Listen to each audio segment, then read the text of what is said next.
Hello friends, வணக்கம். இப்போ பார்த்தீங்கன்னா நம்ம டுடே டின்னருக்கு மோமோஸ் தான் செய்ய போகிறோம். மோமோஸோட ப்ரிப்ரேஷன் பார்க்கலாம். ஃபஸ்ட்டு ஆயில் ஊற்றிக்கணும். ஆயில் கொஞ்சம் நிறையாவே கொஞ்சம் சேர்த்துக்கலாம், நல்லது, டேஸ்ட் நல்லாயிருக்கும் மோமோஸ்க்கு. என்னென்னா வெஜிடபிள்ஸ் எடுத்துருக்கேன்னு பார்த்தீங்கன்னா முட்டைக்கோஸ், கேரட்டு, இஞ்சி, பூண்டு, குடமிளகா, கொஞ்சம் கொத்தமல்லி எடுத்துருக்கேன். இதில் எல்லாமே ஒன்று ஒன்றா போட்டு நம்ம நல்லா வதக்கி எடுத்துக்கலாம். ஃபஸ்ட்டு பூண்டு போட்டுக்கலாம், அதுக்கப்புறம் இஞ்சி, அதுக்கப்புறம் பார்த்திங்கன்னா வெங்காயம்,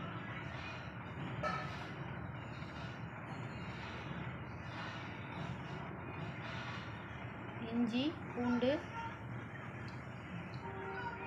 போட்டு கொஞ்சம் ஸ்லிம்மில் வச்சுட்டு கொஞ்சம் நல்லா வதக்கிக்கலாம். அதுக்கப்புறம் கொஞ்சம் கொத்தமல்லி சேர்த்துக்கலாம். அதுக்கப்புறம் நம்ம வெட்டி வச்ச காய்கறி எல்லாமே எடுத்துக்கலாம். காலிஃப்ளவரும் நான் எடுத்துருக்கேன் ஃப்ரெண்ட்ஸ், நம்ம டேஸ்ட்டு நல்லாயிருக்கும் காலிஃப்ளவர் வச்சு செஞ்சோன்னா ஸ்டஃபிங். மோமோஸ்க்கு நம்ம என்ன காய் விருப்பமோ அந்த காய் எல்லாமே எடுத்துக்கலாம். மோமோஸ்க்கு எல்லாத்தையும் போட்டு ஒன்றா வதக்கணும்.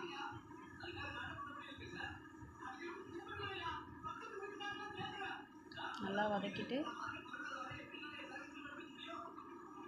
ட்ரையாக வதக்கணும்.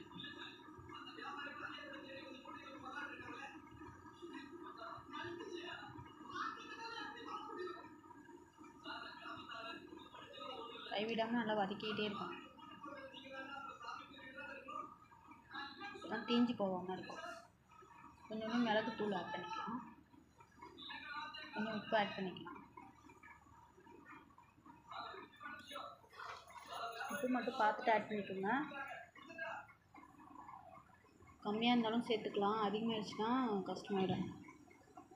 அதே போட்டுட்டு நல்லா வதக்கிக்கணும்.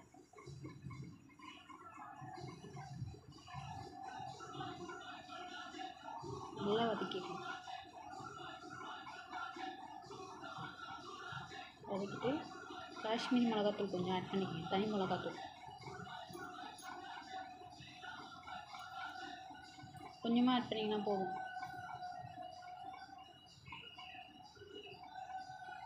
காரம் அதிகமாக சாப்பிட முடியாது, அதனால் திட்டமாக ஆட் பண்ணி நம்ம நல்லா வதக்கி எடுத்துக்கலாம்.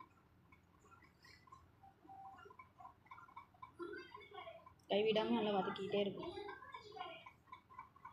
ஐஸ் ஃப்ளேமில் வைக்காமல் மீடியம்லேயே வச்சுக்கோங்க.